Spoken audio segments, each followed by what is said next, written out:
That's what the society demanded out of me. In the end, I had to pay child support, and she got to have a boyfriend. Right. So wow, that was great for me. Yeah, right. I remember listening to some of your work. You were talking about it even today with Mr. Aragon, and you were talking about this idea, the social construct that we call a father. And Yeah, how when I first heard that, I thought that was so far out. That's so opposite of it's what hard to take when you first hear it, isn't it? It's one of those right. Exactly. It's hard. It's like, things I wow. call an unfriendly truth. Yeah. No, it's interesting. I'm still struggling with it. But if you want to call it, if you want to consider it like a beachhead, I definitely have had thoughts similar to that when I think of like, why is it, for example, why is it that you have to pay not a certain amount, but a percentage of what you make as a man for child support? Yeah. Is this child eating, is the child eating steaks all day? If it takes, let's say, this is just an arbitrary number. I don't know, 10 grand, let's say $10,000. Let's be generous. Let's say $12,000 a year, bare minimum, to sustain one child. Why, if you have a man who's making, a ton of money, he's making, I don't know, whatever, 6 figures or something like that. Why don't they just peg it at that number? Why do they make it a percentage? And I believe that the reason is because through doing this, they're admitting that it's about the money. It's not about the best interest of the child. Yeah, because the government gets a percentage of that too. And the government gets a percentage, right? Yeah, and then they can put you in arrears always over it, because as soon as they put you in arrears, that the federal government gives them that money, and then they double the money by getting it back from you. And then they double that service industry, that lighter than air service industry that they have. No, I don't know all the detail. I've heard racketeering at its finest. I've heard that some of this money actually goes towards the retirement funds of the judges as well. Yeah, and some of there's payoffs, and there's a lady out of Michigan that does a great video on. She used to work in Health and Human Services, so she knows all the ins and outs, and she told on them. Yeah. And but when you think about society in general, and I always try to go back to, why do we pay taxes? Well, I mean, theoretically, it's for these wonderful services that are to that are take care bestowed of the upon women us and by the our children. benevolent overlords. I mean the government. Yeah, we pay taxes to take care of the women and the children, so nobody goes hungry. That's because it's altruism at its finest. We impose these taxes through commerce, because the government provides us with a certain amount of commerce, and they're right. They do provide us with the commerce, so we can make money, so we can pay taxes, so we can take care of the women and children and put them in those buildings. Think about child support. They're double taxing you. That's taxation without representation. And then they're triple taxing you. The system has grown bigger than the altruism or the recipient of the altruism. Sure.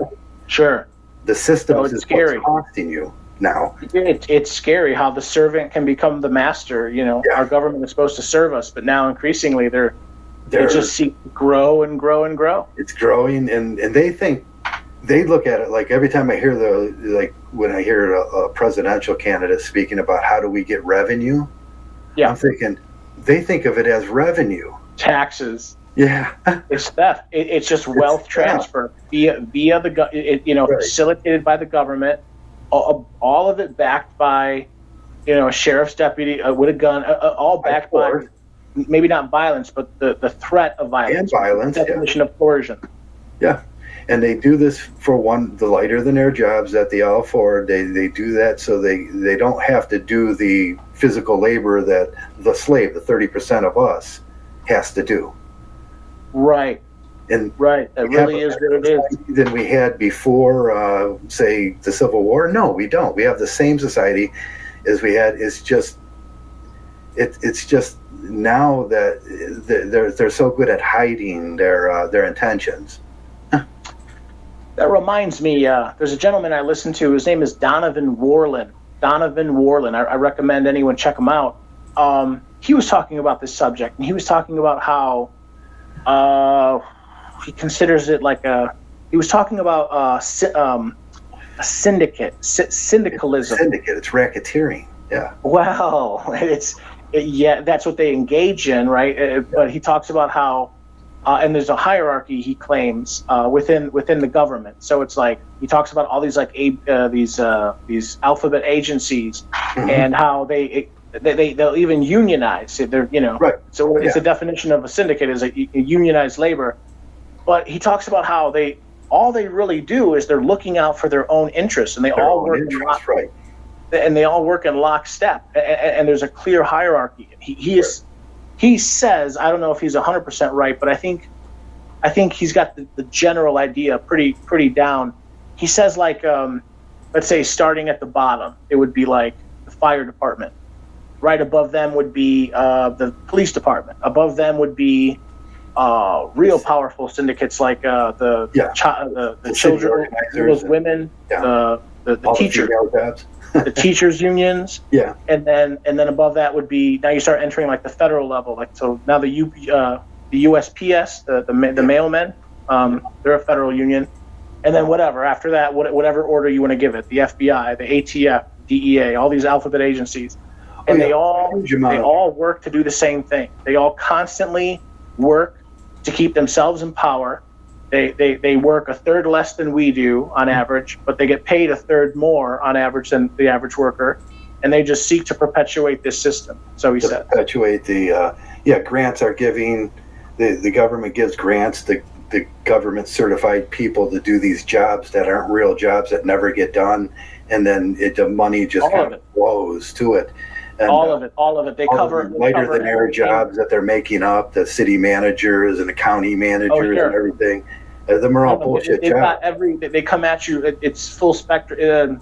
From every angle. They'll impose what's it called, COLA, cost of living adjustments. That they even give themselves raises. Right. They even write it into their pension plans that they give themselves raises as time huge pensions and that we will never see.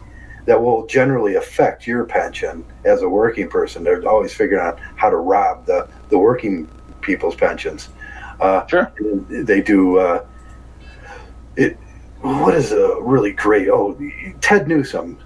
What is his name in Texas? He started that program this last year. The check